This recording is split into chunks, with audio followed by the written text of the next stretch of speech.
Welcome everybody to a notes section on writing equations of lines. Today we're going to be mostly talking about point slope form. Now here I have an arrow and I say make this your, and I want you to write go to form. Okay, this is super important. I think point slope is the easiest one to graph. I think it's the easiest one to find perpendicular lines for, parallel lines. So really try to emphasize understanding point slope form. Essentially, point slope form is slope intercept form just rearranged. So let me give you the basics of it. Point slope form, we take y and we subtract y1. We take x and we subtract x1, and then we multiply that, the quantity x minus x1 times the slope.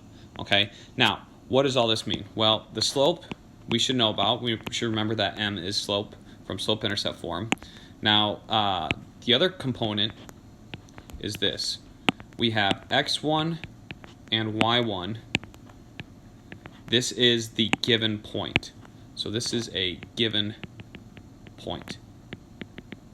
Now, a given point could be a y-intercept, it could be somewhere else on the line, it could be anything, but there has to be a given point and there has to be a slope for this to work. Just like with slope-intercept form, you need a y-intercept and a slope. I think point slope is just a little bit more versatile because it doesn't just have to be a y-intercept, it can be any point on the line, which is really great. Okay, so let's get into an example, and I'll even show you how to go back and forth between, or just to slope-intercept form if you're confused. But let's get started with this one. Write an equation of a line with a slope of 1/3, okay, passing through the point -2, 5. So the first thing I'm going to do is label. So I know this is m, that's my slope. And then I'm going to label this x1 and then this y1. Okay, that's my y value of the point, that's my x value of the point. That's why I labeled it x1, y1. Okay, so now my slope is m, and I'm just ready to plug this in. It doesn't say what type of form it wants it in, so we're just going to write it in point slope form. How do we do that? We go y minus, I'm going to write 5, because that's my y1, equals, okay, my slope, I'm just going to kind of get it ready. My slope is 1/3, and then I have, whoops, forgot my x. Then I have x1, which is -2. Now, the one thing you should do here, I would not leave it like this, x minus a -2. You don't want two minuses next to each other. So the final version of this equation should be y minus 5 equals 1/3 times x plus 2. Okay? I would say the tricky part about this equation, or this form, is people don't really understand why it's minus, or they forget to make it minus. They're thinking, okay, if it's a positive 5y and a negative 2x, why did you write y minus 5 and x plus 2? It kind of is derived from the equation for finding slope, but the important thing is this is just the form it's in, okay? Try to remember that you just plug it in, plug in your values, label correctly, and you'll get to the right place. Now, how would we write this in slope-intercept form? You can easily convert this to slope-intercept form by just solving for y. And this is actually a pretty important skill. So to solve for y, what we would do is let me choose a different color. I'm going to choose this orange.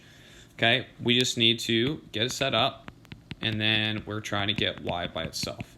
Okay, so I'm going to add, I'm going to first distribute. Okay, so I get y minus 5 equals 1/3 x plus 2/3. Okay, the tough part is you might have some fractions here.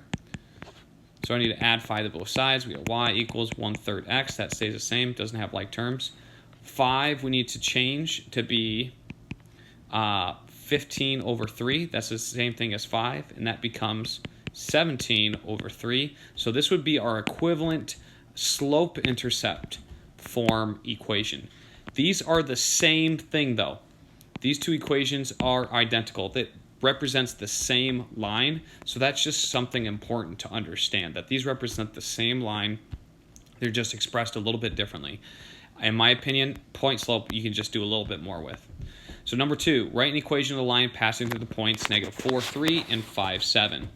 So for slope-intercept form, this is a tough task for slope-intercept form because you have to find the y-intercept, which really is an additional step. That's kind of difficult. But for point slope form, it's really not that bad. The first thing we're going to have to find, though, is we need to find the slope. So we need our slope equation, which is the difference of the y's, change in y's over the change in x. You rise with the y's, rise over run, rise with the y's, and you run from your x. So we have 7 minus 3 in the top, and then we have 5 minus a negative 4 in the bottom. So we get 4 over, what is that, 9? 4, 9. 4 over 9, 4 ninths.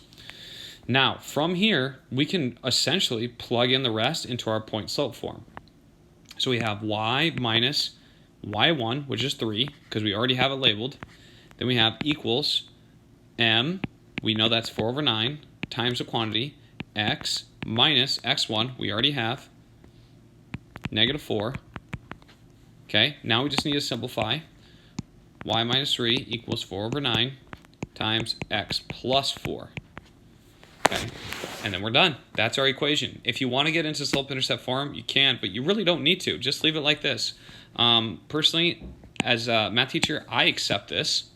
Okay, now if I'm looking for slope-intercept form, I'll indicate it, but this is a completely valid equation of a line. It just makes your life a lot easier, in my opinion.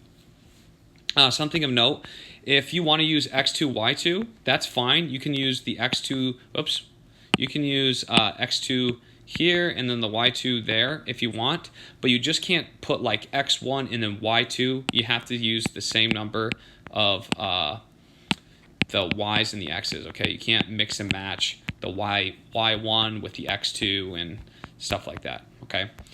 Example 3, write an equation of a line perpendicular to 2x plus y. Whoops, I'm guessing it needs a number here. So let's write in a number. Let's just make it 6, I suppose. I don't know what happened to the number. That also passes the point negative 3, 6. Okay, so now it's in standard form.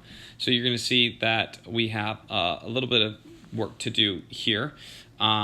So one thing that we can do is first we need to find the slope of this line. Probably the easiest way to do this is to find the slope by getting it into slope-intercept form. So we're going to do this. We're going to do 2x plus 3y, equals 6, and we're going to solve for y. That's our first step. So we have 3y equals, I'm going to put the negative 2x first, plus 6. Now I'm going to divide by 3, divide by 3, divide by 3. I have to divide each term by 3, so I get y equals negative 2/3 x plus 2. Okay, so I have my slope now. My slope is here in this purple. Negative 2/3 is my slope of my current equation. But I have been charged with the task of finding a perpendicular line. Okay, as we learned last time, perpendicular lines are opposite reciprocals. This was the previous section. Reciprocals. Oh my gosh. I'm just going to type it's I honestly can't. I've been writing this word over and over again. So opposite reciprocals. Is it?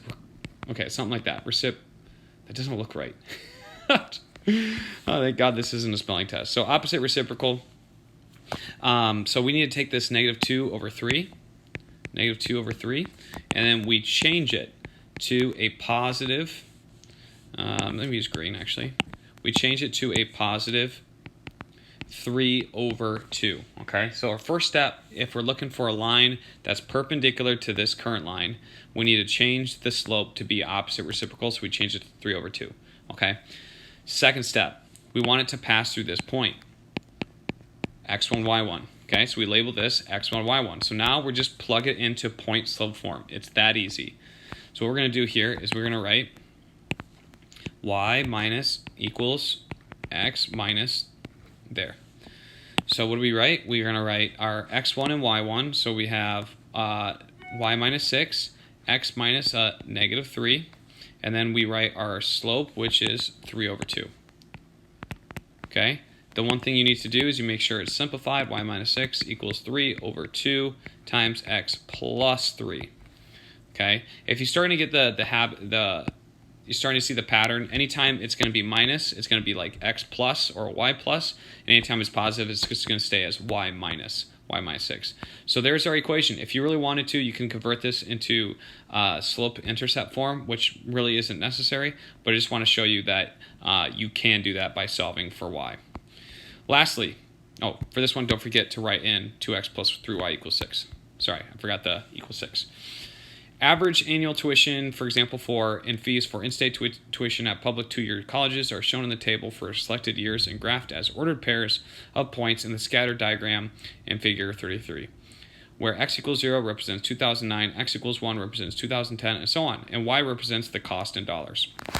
Okay, and you can see that on the chart here. X is the x-axis is years, and 0 represents 2009. So one thing you got to keep in mind is this is 2009. This would be 2010. This would be 2011, 2012. Supposedly when the world was going to end, and then 2013. Okay. All right. So now we have these dots that are already drawn here, and we said write an equation that models the data. Okay, so there's different things you can do here. There's no really incredibly right or incredibly wrong answer. There's computer programs that help you do this. So one thing I'm going to do is I'm just going to kind of ignore this guy, and I'm going to connect these dots because they look pretty close together. Okay. So I want that to kind of be my line of best fit. Okay. So that's what I'm rolling with, and this is the point 0, 2,800, and then this is the 0.3, 3,200. Okay, so those are the 2 points I'm using. So we need to write an equation. If we're writing an equation, I'm just going to go ahead with my go-to equation, y minus y1 equals m times x minus x1. I already have my y1 and x1. I can call this my x1, and I can call that my y1. I mean, I could call the other one x1, y1 also, but it doesn't really matter. The one thing I do need to get still is I need to get my slope. So I need to do this, which is label this x2, y2, and then find my slope. My slope, m, is going to be equal to y2 minus y1, x2 minus x1. So y2 is 3,200, so I'm going to subtract 2,800. And then I'm going to do 3 minus 0. So in the top, that's going to be 400. And then in the bottom, I get 3. So I'm going to get my calculator out. And this is going to be a decimal. So we'll go 400 divided by 3 equals, divided by, there it goes. So I get $133.33 is my slope. So now I just plug in. So I have y minus y1 is 2,800 equals m. My m is 133.33. And I'm going to leave it like that. I'm not going to leave it as a fraction this time. But you could leave it as 400 over 3. And then I'm going to write x minus 0. Okay, we can simplify this to look like this. Y minus 2,800 equals 133.33. And then x minus 0 is just x. So you can clearly see that this one's really easy to convert to slope-intercept form. You would just add 28 to both sides, 2,800. You get y equals 133.33x plus 2,800, where 2,800 is our y-intercept. So this, I'm glad you see this one, that it's really easy to convert to y slope-intercept form, and it's the same deal, okay? Use the equation from part A to approximate the cost of tuition and fees in 2020. Okay, I changed this one to 2020 to make it a little bit more relevant.